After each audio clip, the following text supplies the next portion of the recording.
Mari kita tundukkan kembali berdoa. Ya. Bapa di dalam surga, terima kasih untuk hari yang baru yang Tuhan karuniakan bagi kami. Setelah kami menikmati masa di jam istirahat kami Tuhan, kembali lagi pagi hari ini Tuhan mengaruniakan kepada kami kekuatan baru, membangunkan kami Tuhan, mengingat akan kasih-Mu yang begitu besar, yang tercurah dalam kehidupan kami, yang telah menyelamatkan kami satu kali untuk selama-lamanya. Kembali lagi Tuhan, kami sebagai saudara-saudara yang kudus, yang telah Engkau tebus dengan darah-Mu yang suci, kami terus merindukan ya Tuhan, supaya hidup kami dikuatkan oleh firman-Mu. Untuk itu kami sambut, di dalam nama Tuhan Yesus kami berdoa dan bersyukur. Haleluya, amin. Puji Tuhan. Baik, saudara-saudaraku yang dikasihi Tuhan Yesus, Salam, selamat pagi untuk kita semuanya. Mari kita lanjutkan lagi saudara-saudaraku, bagaimana kita memahami, bagaimana kita mengerti hidup kita akan terus dikuatkan oleh kuasa Roh Kudus. Roh Kudus yang telah dimeteraikan di dalam hati kita sebagai jaminan dari segala sesuatu yang Tuhan sediakan bagi kita orang-orang kudusnya. Jadi saudara-saudaraku yang dikasihi Tuhan Yesus, cara kita mewarisi berkat-berkat Tuhan yang di dalam Kristus Yesus sebagai kepala dan kita adalah anggota-anggota tubuhnya adalah cara yang begitu berbeda dan sangat unik ya Bapak Ibu Saudaraku. Keunikannya adalah karena sekarang ini saudara-saudara dan saya berada di dalam penebusan darah Kristus yang sempurna. Amin.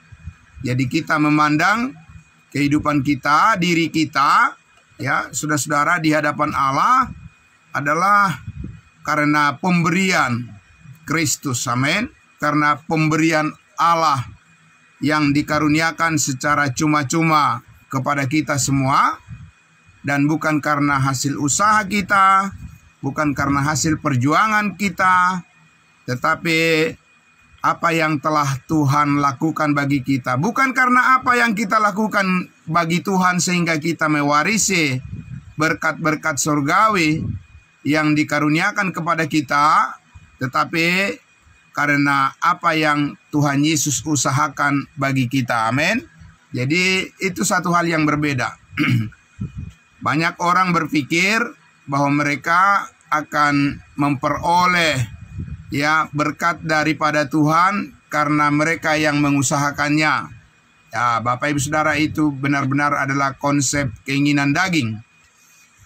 Konsep ya keinginan roh, prinsip keinginan roh memberkati manusia saat ini adalah karena percaya apa yang Tuhan lakukan baginya. Bukan karena percaya apa yang dilakukannya bagi Tuhan. Tidak demikian Bapak Ibu Saudara. Itu sebabnya saudara-saudara, Paulus mengatakan bahwa kita hidup ya bukan karena melihat, tetapi kita hidup karena percaya.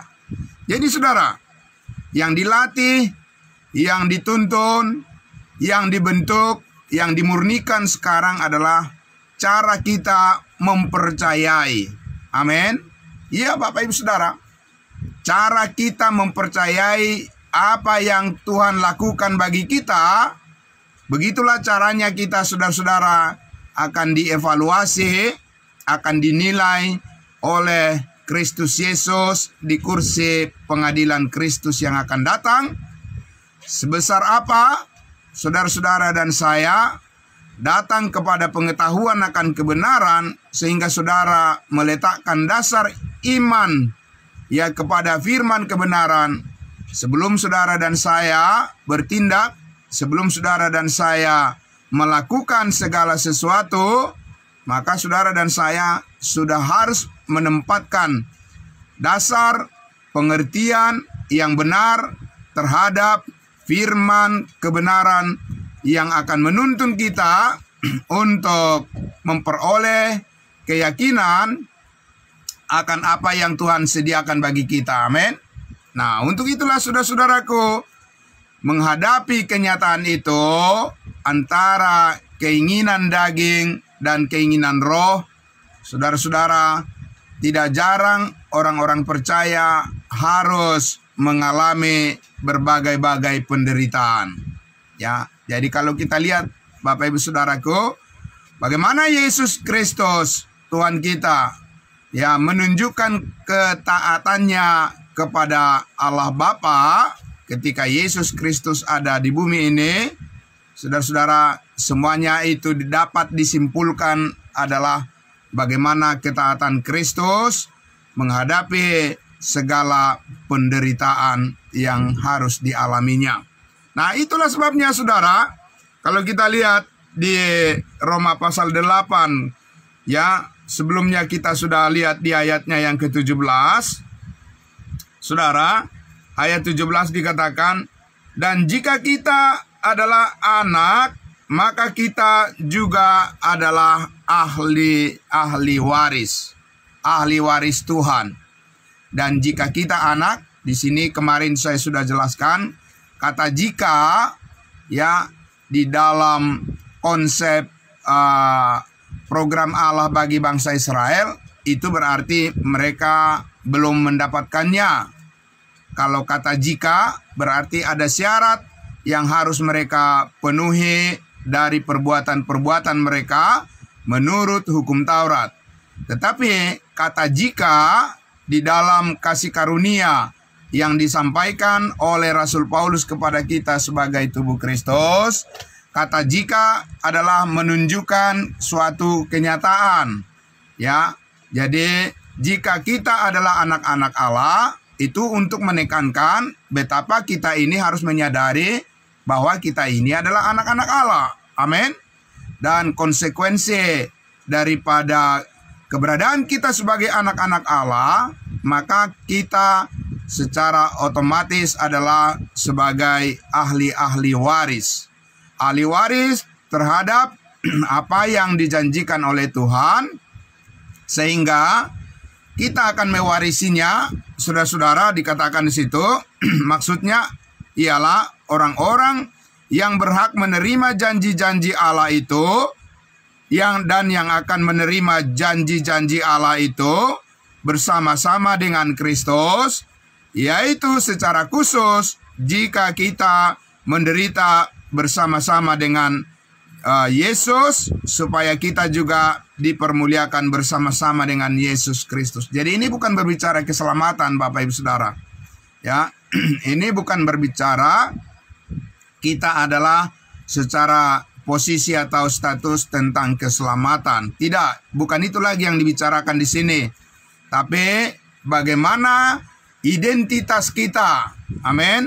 Bagaimana identitas kita yang adalah anak-anak Allah, orang-orang kudusnya Tuhan, kita harus memperhadapkannya.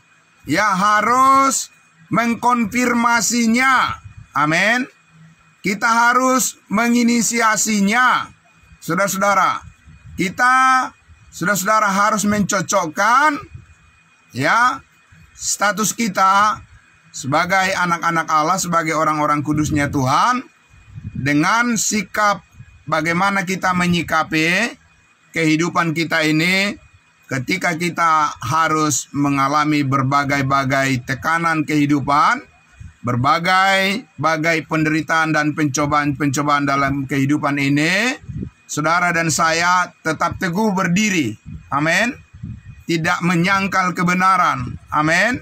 Saudara tidak mundur. Amin. Saudara tetap berani menyaksikan. Amin. Saudara dan saya tetap konsisten dan berkomitmen. Amin. Nah, itu saudaraku yang dikasihi Tuhan Yesus. Ya, secara daging kita pasti mengalami suatu penderitaan. Ya, saudara-saudara. untuk kita tetap konsisten dan berkomitmen untuk tetap hidup ya sesuai dengan kasih karunia Allah. Dan orang-orang yang tidak berkomitmen, Bapak Ibu Saudaraku, untuk tetap hidup dalam identitas kekudusan Yesus Kristus ini, maka saudara-saudara, mereka tidak akan tahan uji, ya. Mereka tidak akan tahan uji, tidak akan siap dimurnikan. Saudara-saudaraku, imannya tidak akan siap dimurnikan, tetapi saudara-saudara, semuanya akan mengikuti ya pikiran-pikiran, imajinasi-imajinasi yang dikarang atau yang ditentukan, yang dipikirkan bergantung pada keinginan daging itu sendiri. Dan saudara-saudaraku yang dikasihi Tuhan Yesus, oleh karena itulah maka kita lihat, coba kita lihat di ayatnya yang ke-18 selanjutnya, saudara-saudara. Ya, bagaimana kita diyakinkan ya di dalam pengharapan yang nyata. Jadi kalau manusia berbicara tentang pengharapan, ya Bapak Ibu Saudara, itu dianggapnya sebagai sesuatu sama sekali belum ada kenyataan, sama sekali belum ada kenyataan, maka orang berbicara itu adalah sebagai pengharapan. Tetapi saudara dan saya di dalam Kristus Yesus mempunyai pengharapan yang nyata. Amin. Dan pengharapan yang nyata di dalam kenyataan itulah saudara dan saya harus mengadaptasikan, harus menyesuaikan pikiran kita, cara kita berpikir, cara kita mengelola pikiran dan perasaan kita, ya saudara-saudara, supaya ya mempunyai suatu hubungan, ya mempunyai komunikasi yang benar-benar selaras dengan apa yang dikehendaki oleh Allah. Nah, oleh karena itu ayat 18 dikatakan, saudara, sebab aku yakin bahwa penderitaan zaman sekarang ini. Jadi Paulus tidak menyangkal bahwa penderitaan itu tidak ada bagi orang percaya. Ya, justru dia malah menguatkan kenyataan bahwa orang percaya yang bertekun di dalam iman, dia pasti menghadapi berbagai penderitaan. Tetapi bagaimana kita menafsirkan ya makna daripada sebuah penderitaan karena kebenaran, Bapak Ibu Saudara? Sebab aku yakin bahwa penderitaan zaman sekarang ini tidak dapat dibandingkan dengan kemuliaan yang akan datang, yang akan dinyatakan kepada kita tentu di masa yang akan datang. Amin. Itulah yang menarik hati kita. Dan dunia tidak tertarik dengan hal itu, Bapak Ibu Saudara.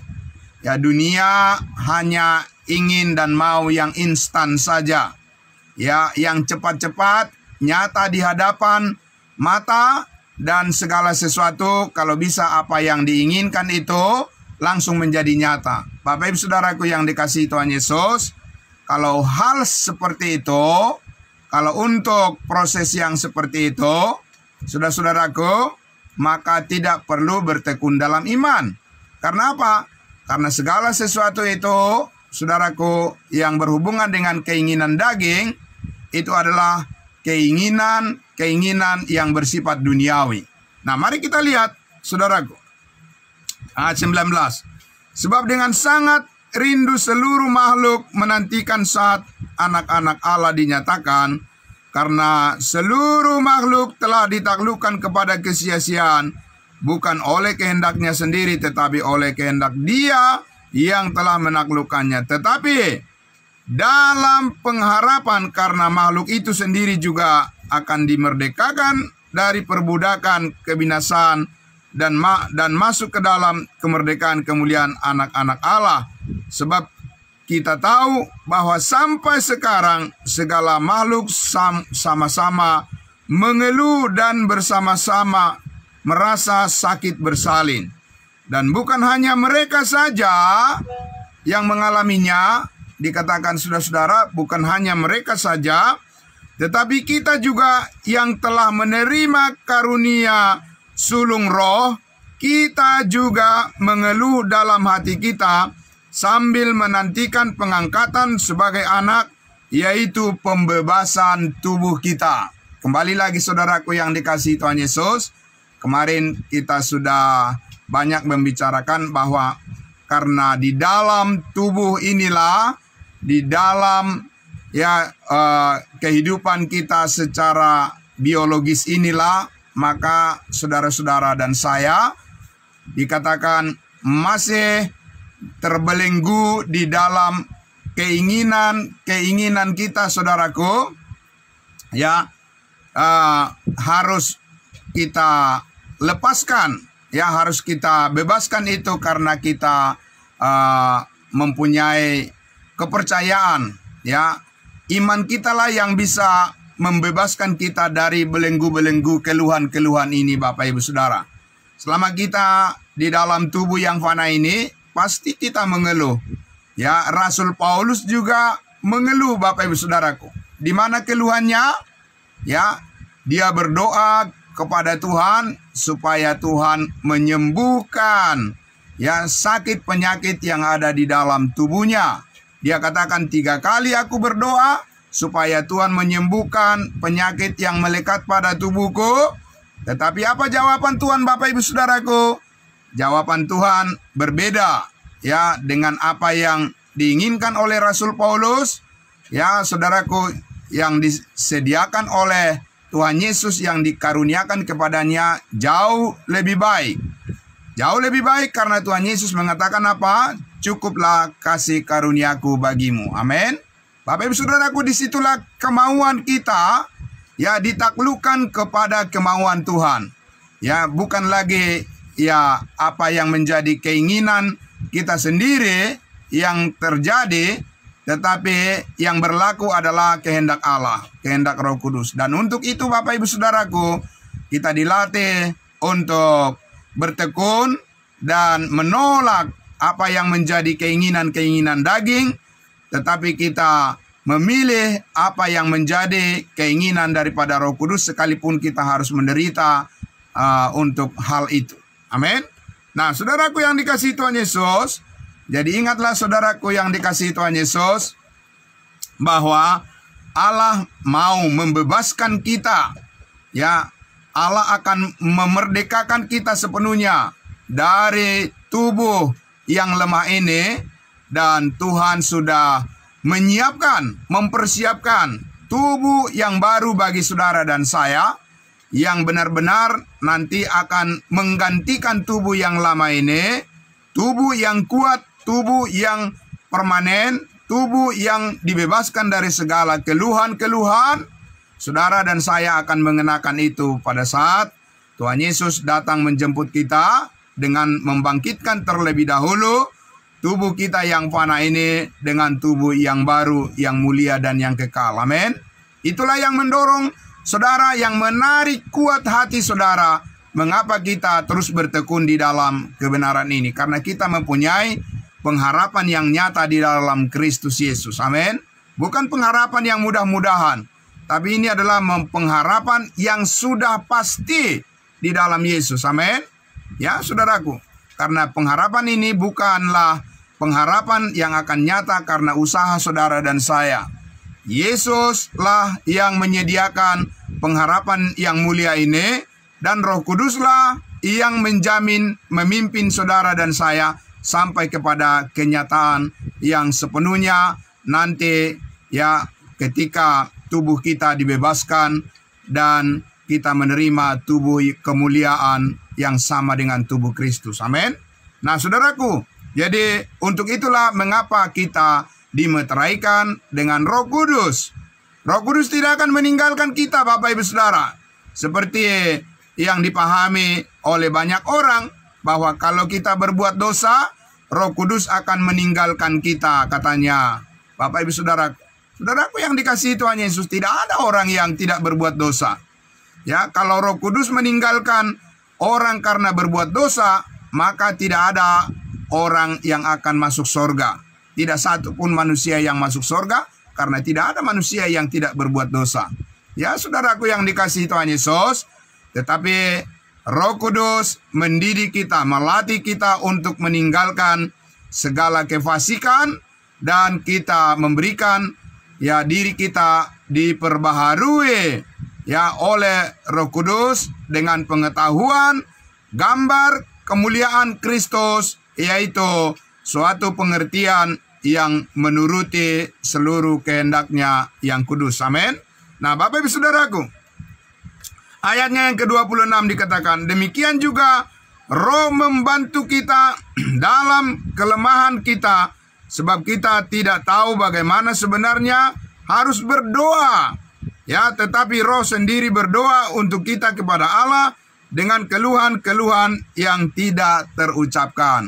Nah, Bapak Ibu Saudaraku yang dikasihi Tuhan Yesus, supaya kita tetap percaya, ya, menaruh kepercayaan kepada janji Allah. Saudara-saudaraku, sekalipun saudara dan saya terbatas dalam kata-kata kita saat kita berdoa, tetapi ingatlah ada Roh Kudus yang menolong kita semua, saudara-saudaraku, untuk menyampaikan segala keluhan-keluhan kita kepada Allah Bapa, karena Roh itu menyelidiki segala sesuatu yang tersembunyi di dalam hati kita. Oleh karena itulah, saudara-saudaraku, kita berdoa harus selalu dengan ketulusan hati. Amin. Dengan benar-benar motivasi, karena kita percaya bahwa Tuhan Yesus sudah menyediakan segala sesuatu yang terbaik bagi kita. Kita tidak sedang berdoa seperti orang yang berdagang, Bapak Ibu Saudaraku. Ya, bagaimana orang berdoa yang seperti orang yang berdagang? Ya, Bapak Ibu Saudaraku, ya, ada orang yang berdoa, Tuhan, kalau Engkau meluluskan apa yang saya perjuangkan saat ini, kalau Tuhan membuat berhasil apa yang saya perjuangkan saat ini, saya akan melayani Engkau. Ya, Bapak Ibu Saudaraku yang dikasihi Tuhan Yesus, itu adalah doa cara berdagang kepada Tuhan, Bapak Ibu Saudaraku. Kita berdoa kepada Tuhan, Bapak Ibu Saudaraku. Kita bertekun berdoa, saudara, karena memang saudara dan saya diajar oleh Tuhan, ya, adalah merupakan satu kerinduan atau satu sukacita, satu kebahagiaan bagi kita ketika kita berdoa, karena kita berkomunikasi dengan Allah Bapa kita, menyampaikan semua keluhan-keluhan yang ada di dalam hati kita, Bapak Ibu Saudaraku, dengan mempasrahkan diri kita kepada apa yang Tuhan telah tentukan yang terbaik bagi kita, sebagaimana Rasul Paulus berdoa, bahkan sebagaimana Yesus berdoa, ya, dalam di Taman Getsemani. Yesus berkata, jikalau bisa, Bapa, lewatkanlah cawan penderitaan ini daripadaku, tetapi bukan kehendakku, kehendakmu lah yang jadi. Kehendak Bapa di surga lah, itulah yang menentukan semuanya. Amin. Nah, Bapak Ibu Saudaraku yang dikasihi Tuhan Yesus, dan untuk itu saudaraku yang dikasihi Tuhan Yesus, dikatakan di ayatnya yang ke-27, dan Allah yang menyelidiki hati nurani mengetahui maksud Roh itu, yaitu bahwa ia sesuai dengan kehendak Allah berdoa untuk orang-orang kudus. Luar biasa, Bapak Ibu Saudara. Amin. Bahkan dikatakan Roh Kudus mendoakan kita semua, karena kita adalah anggota-anggota tubuh Kristus. Amin. Ya, sangat luar biasa, Bapak Ibu Saudaraku. Ya, kita mempunyai pendoa syafaat, yaitu Roh Kudus itu sendiri. Dan itulah yang kita tiru, Bapak Ibu Saudaraku. Mengapa kita mempunyai gairah, semangat untuk selalu mendoakan saudara-saudara seiman kita. Amin. Karena kita yakin bahwa Roh Kudus yang menggerakkan hati kita, Roh Kuduslah yang mengajar kita, saudara-saudara, untuk ya terpanggil mendoakan semua saudara-saudara seiman kita. Dan untuk itu jugalah mengapa saudara-saudara dan saya harus terus mempertahankan kebiasaan kita untuk bangun pagi dan menjalankan program ya saat teduh ya seperti ini, karena kita terpanggil untuk mengambil bagian dalam pelayanan, bagaimana kita saling mendoakan satu dengan yang lain, saudara-saudara. Amin. Nah, saudaraku, oleh sebab itu di ayat 28 dikatakan, kita tahu sekarang bahwa Allah turut bekerja dalam segala sesuatu untuk mendatangkan kebaikan bagi mereka yang mengasihi Dia, yaitu bagi mereka yang terpanggil sesuai dengan rencana Allah. Amin.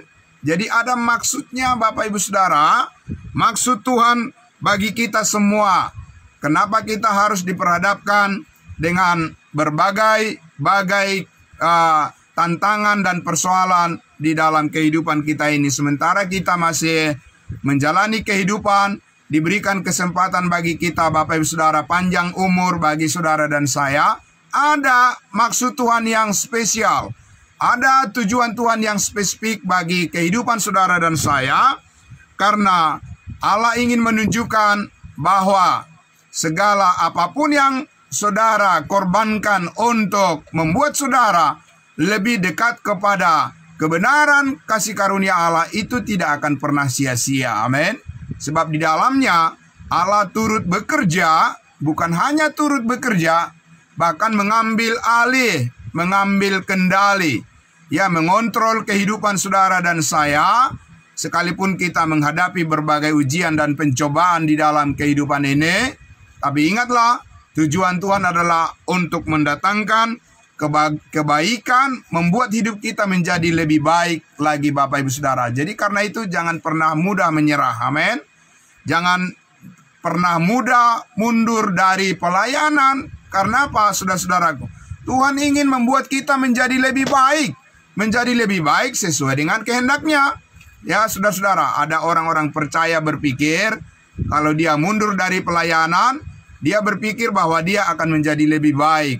Bapak Ibu Saudaraku, tidak mungkin dunia membuat manusia baru saudara menjadi lebih baik. Kalau membuat saudara ya bersenang-senang dengan dunia, ya memuaskan keinginan daging, ya saudara-saudara, ya pilihlah kembali kepada kehidupan yang lama.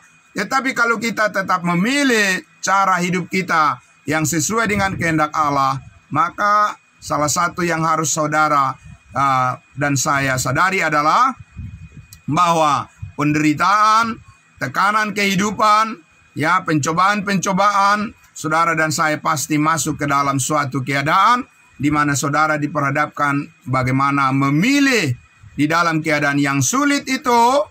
Saudara diperhadapkan untuk menjadi orang-orang yang dewasa. Amin. Saudara-saudara, orang-orang yang dewasa dan tidak mudah menyerah begitu saja dengan keadaan. Amin. Karena saudara-saudaraku, Roh membantu kita. Amin. Allah turut bekerja dan tujuan Tuhan adalah supaya membuat kehidupan kita menjadi lebih baik. Dan saudaraku, bagi siapa? Bagi mereka yang mengasihi Tuhan. Orang-orang yang mengasihi Tuhan, saudaraku, sebetulnya semua orang percaya mempunyai potensi untuk hidup mengasihi Tuhan. Tetapi tidak semua orang percaya memilih. Amin. Tidak semua orang percaya mempunyai kemauan. Tidak semua orang percaya menyerahkan keinginannya, kehendaknya kepada Roh Kudus. Sehingga saudara, tidak sedikit orang percaya juga kembali kepada kehidupan yang lama dan menjadi jauh lebih buruk, ya, menjadi batu sandungan dan mengecewakan banyak orang.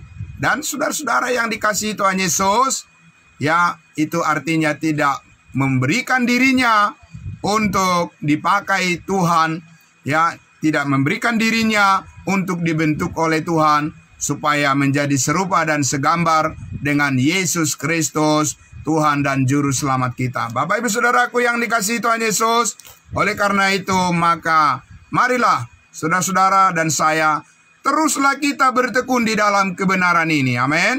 Saudaraku, teruslah kita datang belajar kepada pengetahuan akan kebenaran yang akan menuntun kita kepada seluruh identitas kita Bapak Ibu Saudara. Di dalam Yesus Kristus Tuhan kita, kehidupan kita yang baru ini saudaraku akan diberdayakan oleh Tuhan untuk menjadi orang-orang yang setia hidup di dalam kekudusan Kristus untuk menyaksikan akan kemurahan hati Tuhan kepada semua orang. Amin. Sehingga saudara-saudara dan saya mempunyai kapasitas, amin, saudara dan saya mempunyai potensi yang besar, saudaraku, untuk menyaksikan kemurahan hati Tuhan, menyaksikan kabar baik, menyaksikan berita keselamatan di dalam Yesus Kristus kepada semua orang. Sejauh mana ya saudara dan saya dipimpin oleh Roh Kudus, diberikan kesempatan hidup di dunia ini, biarlah saudara-saudara dan saya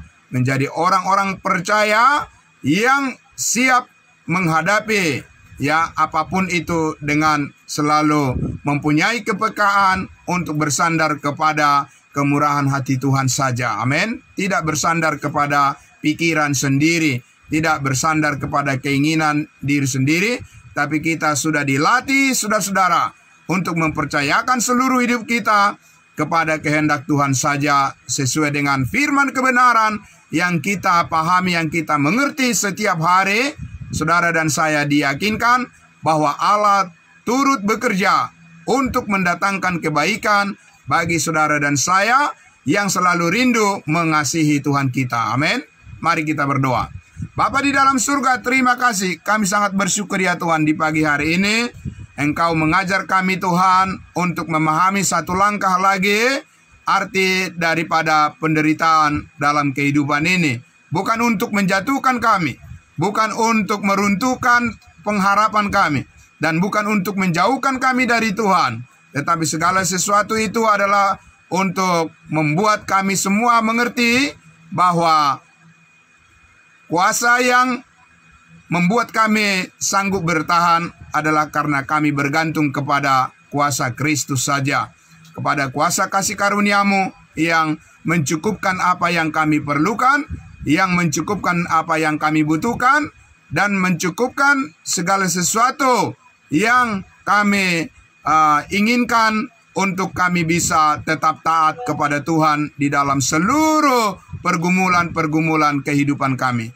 Kami berterima kasih karena Roh Kudus yang mengajar kami, memurnikan iman kami, supaya kami tahu dan sadar bahwa segala sesuatu melalui proses yang kami jalani dalam kehidupan ini adalah maksud Tuhan untuk membawa kami kepada seluruh kemuliaan yang telah Tuhan janjikan di dalam firman-Mu. Kami bersyukur untuk semuanya itu, di dalam nama Tuhan Yesus kami berdoa.